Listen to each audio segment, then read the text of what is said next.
I am your first mate. I'm here for your safety, and I've done my training here at City Cruises. So what I have done is learn quite a lot about the local area, and we do understand that some of you on this boat have come from all around the world to be with us today. So I'm more than happy to share that knowledge with you. Now let's just start. Just over 500 years old, an ancient Egyptian obelisk. Now her name is Cleopatra's Needle. Now she was gifted to us for successfully winning the Battle of the Nile. Ahead of us, Waterloo Bridge. To you, to us Londoners, though, this is the Ladies' Bridge. During the Second World War, the men, they went on fighting, as you all know. The women, we stayed at home. But what we did is we gathered a female workforce and we got the bridge built. However, the women picked the most expensive material at the time. They picked something called Portland stone. Now Portland stone is a really interesting material. It's self-cleaning, self-cleansing properties, meaning that when it rains it gives the bridge a little wash. Now you have seen this material elsewhere before here in London on Buckingham Palace. That same self-cleansing properties is why she's so clean and shiny as well. Now have a look at the River Thames for me, guys. Peer over the sides, look at the colour. Would you say the River Thames is clean or dirty? Now this is a big debate that's been going online, and the majority of people would say it's very dirty and unhygienic. However, you might be interested to know that we have over 250 different species of fish that live within these waters. We also have seals as well, and porpoises. It's quite amazing. We actually had the Great Stink of London. We used to dump our sewage into the Thames, killing everything inside it. That's when we had a really bad Thames. It changed that, and we have a very clean Thames with lots of wildlife. We've got a really cool boat now. We're passing the HQS, but today acts as a livery hall for retired sea captains and master mariners.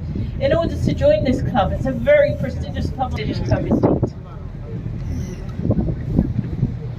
Drinks in their mouths over here. We can see that they're all in a line. Lots of people believe these are to tie up boats. In actual fact, these are old flood indicators. So what would happen is the police officer that was on patrol, some of his duties would include walking across this street, peering over the side of the Thames and monitoring where the tide is. If the tide ever reached the very top of the Lion's Heads, it meant London was about to flood. If they ever saw this, they would panic. They would sprint to the local underground or tube station, subway.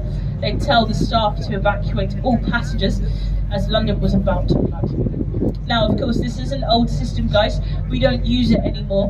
We have something a bit more modern. It's called the Thames Tidal Barrier. So if we were to get a surge of water, or perhaps a very front flood. To the left, the brown building looks a little bit like a church, doesn't it? So inside, this is actually a library, Sion College and Library. We've got over 3,000 authentic books, including Queen Victoria's very own personal diary. We also have the first Bible. It's been translated from Latin to English. Next to it, we have a school, the white building with the green sloping roof. Winston Churchill, one of our most greatest prime ministers, he was educated in this building. We're going under the twin Blackfriars bridges now. These are the lowest bridges on our journey to the brown building with to the right hand side. Inside today it's an art gallery and it's completely for free. So if you are interested in modern art, you'll be happy to know there's no entry fee. And if we swap sides with the cathedral over here to the left, if you travelled with us earlier, we was on the other side of the River Thames, much too close to get a photograph. So if you would like to take a photograph of St. Paul's, it's the perfect distance. She's 365 feet tall, easy to remember, 1 foot for every day of the year. Designed by Sir Christopher Wren, also known as the Architect of London. Named so as after the Great Fire, he rebuilt over 80 houses, monuments and churches, including this one. So this is the second St. Paul's to have stood here today. Now Sir Christopher Wren, he's actually buried in the crypt. You can walk all the way to the very top as well, the Golden Viewing Gallery, and get some really cool views of London. Now, if this has interested you and you really would like to visit St. Paul's, let me give you a little tip. Avoid going on a Monday to a Saturday. Avoid all of those days. If you do, you have to purchase a very fancy everything that goes on. But of course, their priest, at some point, he will walk around with a silver bucket. Now, if you put coins in, it makes a dinging noise. Over here to the right inside, you can see authentic Shakespearean plays such as Romeo and Juliet. Interestingly, microphones are banned. You can't use any, as they wasn't created back in the day. They want to keep things all authentic, so all costumes, they're made the same way. There's no special effects, lighting. Over here to the right hand side, you're going to see a really cool pub. Us Brits, we love a pub, can never say no to a pub. This is the Anchor at Bankside, built in the year 1615, a very famous and popular pub. We've actually had many people had a drink in here. So it did burn down during the Great Fire of London, but the local residents, they demanded she was rebuilt. Have a look at the red windows at the very top. These red windows, they lead to the attic where William Shakespeare would get changed for his theatre plays. Samuel Pepys, the very famous diarist, you might have heard of him. But most importantly, cool ship, this is the replica of Sir Francis Drake's Golden Hind, a very famous explorer and adventurer. He was encouraged by the Queen at the time to circumnavigate the globe, and he did so magnificently. And so if you have a look at the boat, she was actually crewed by 82 crew members. The boat you're currently on, we're crewed by 5 today. There's this exact one. This one is the 5th bridge to have stood here today. But the very first bridge of London was made by the Romans. It had a lot of life to it, loads of houses and shops. We're actually very sad to lose such an amazing bridge. Sky, we've got Europe's tallest glass building. The Shard of Glass stands over 1,000 feet tall, 1,078 to be precise. Designed by Italian architect Renzo Piano. He was offered £2 million for his design of the triangle. Now, if you were with us earlier today, she opened her centre arches for a really tall sailing barge. If you would like to see Tower Bridge open, then Google Tower Bridge opening times. She opens multiple times during the week, sometimes multiple times during the day.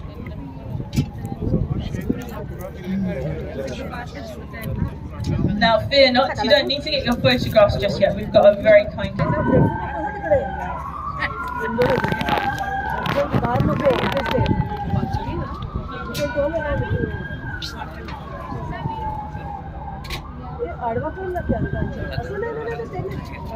So our captain told us really nice and still here to get a wonderful photograph of Tower Bridge. And what he's going to do next is he's going to start spinning us around, and we're going to come to a very nice view of the Tower of London. So as you know, with the Tower of London, it used to be a prison. That's what it's most famous for. And when we do turn, you're going to see an archway. It's bricked up at the moment. It says entry to the Traitor's Gate. Back in the day, it was the first entry point into the prison. It was actually very scary going under this arch, because once you were in, you probably were not coming out. Now, we did speak about Guy Fawkes earlier, or perhaps we didn't. He was a man that tried to blow up the Houses of Parliament in the year 1605. His plan was thwarted. He was captured by Edward Bent, and he was brought here to the Tower of London on orders from King James I. Of course, he met his awaited fate, which was death and torture. It was also a zoo as well. So many years ago, people would gift animals to the kings and queens that reigned at the time. The more exotic the animal, the better the gift. If you do visit today, you'll see that they still remain as statues. So look out for the statues. They represent real animals that once resided within the town. 1835, and today it ends on a happier note. It's a museum and it holds the crown jewels, and it has a lot of rich history. So if you are looking for a jam-packed day to do with the history of London, it's very interesting, mind you. The Tower of London is the place to be. Attention on the upper deck. from orders from our captain, he has requested all of our passengers to sit down on the River Thames. It's called the Silver Tip Bucket. It looks a little bit like this. If not, it looks exactly like this one over here. Now, if you've liked my commentary, perhaps you'd like to show your appreciation for my efforts today as your guide, feel free to put something in. This will be on the exit gate. I'll be there saying goodbye to you all. We do accept the British pound note, the silent donation. We also accept euros, dollars, or even contactless payment. But whatever the outcome, it's been amazing to talk to you guys. And of course, I will be honest, this goes to the research at the anchor at Bankside after work. But take care, folks. It was lovely to meet you all. We'll see you downstairs. Thank you.